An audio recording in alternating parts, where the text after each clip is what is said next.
Okay, guys, welcome back. Now, if you look at my right and the left, you're going to see migrants who has been arrested by the Libyan authorities.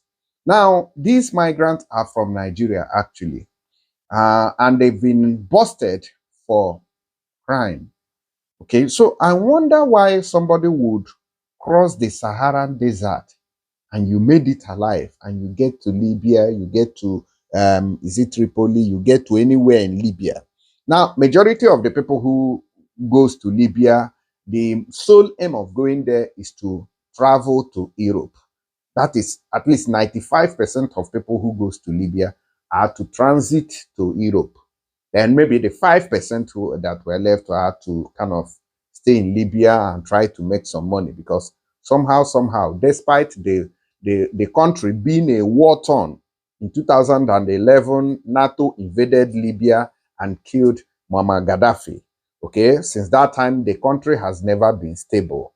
So, but despite that, their money, the value of the Libyan dinar has exceeded the value of the Nigerian naira, despite the fact that they claim that Nigeria is being stable. All right. So some of our people goes to Libya to do different things. Some people go there to work legitimately. Some others go there to do, quick and get, wayo, fraud and all that. Okay. So, but these guys were busted while they were selling Igbo, selling different, you know what I mean, narcotics and marijuana and all those kind of things. But unfortunately, they were busted. They said that these 5 people here on the screen are from Nigerian. They are Nigerians, okay? And they were busted there. So why would somebody go all the way to Libya to commit crime? But when you are committing it, it's always sweet because, in Nigeria, there are a lot of criminal syndicates, there are a lot of criminals, there are a lot of asthma boys who commit crimes. And having guns is very, very easy. It is the easiest thing anybody can get a hold of. But when you are caught with it as a foreigner, or they might use you, those Arabu might use you, and it will be sweet once you're working with them. They will use you, but when you get into trouble, they will forsake you. Now, these 5 guys has been arrested. In case that they are your family members and you don't know where they are now, they've been arrested for selling what?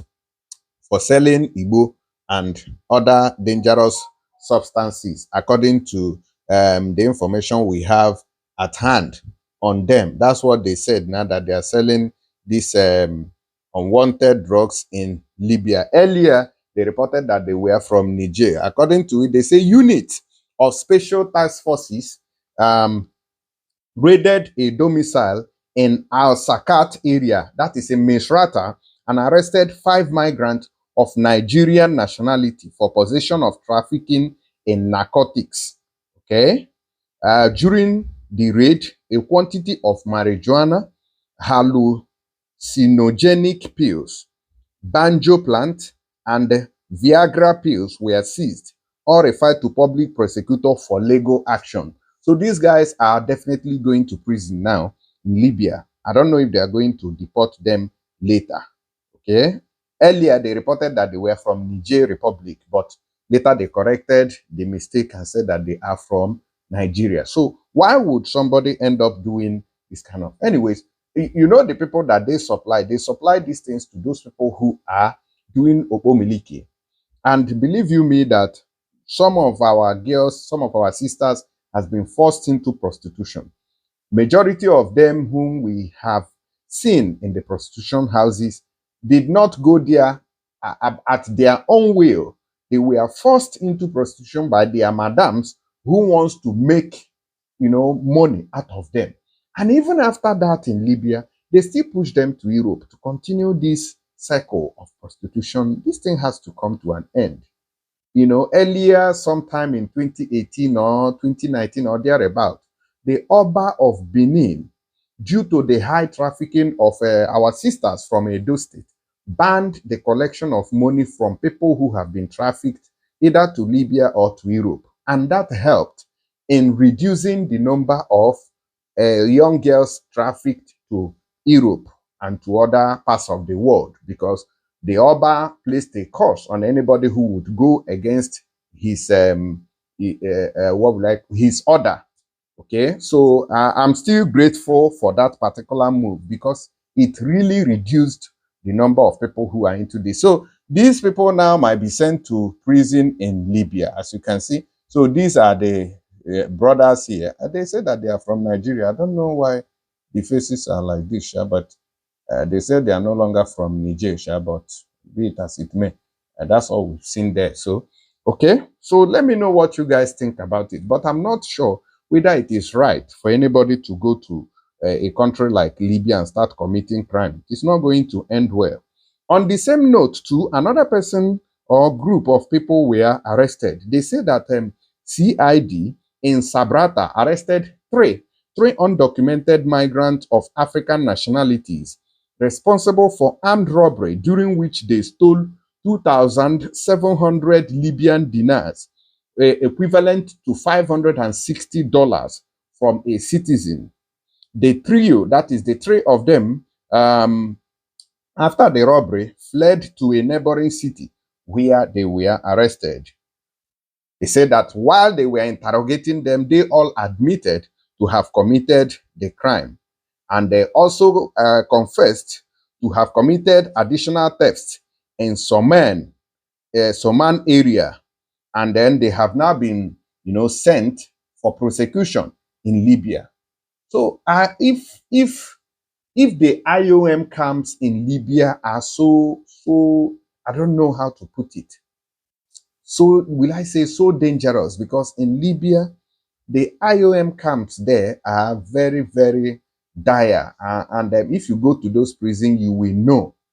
Okay, I've forgotten most of the names of the prisons in Libya. If you go to any of these prisons and come out, then you will know, because in Libya there is a lot of karanku, what we call karanku. They call it karanku or bed bugs, be it whichever way you might put it. There are bed bugs in billions in that country, and it emanates from prison. So when you go to prison in Libya, your life will never remain the same.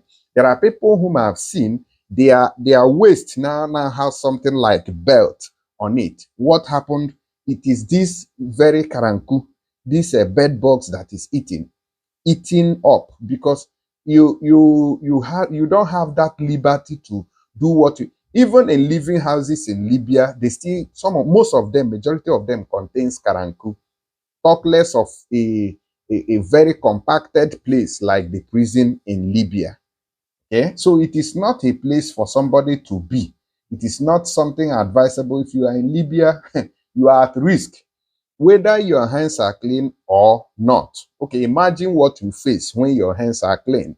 Now, add it when your hands are not clean, and it puts you in a place where you have no free liberty to wash.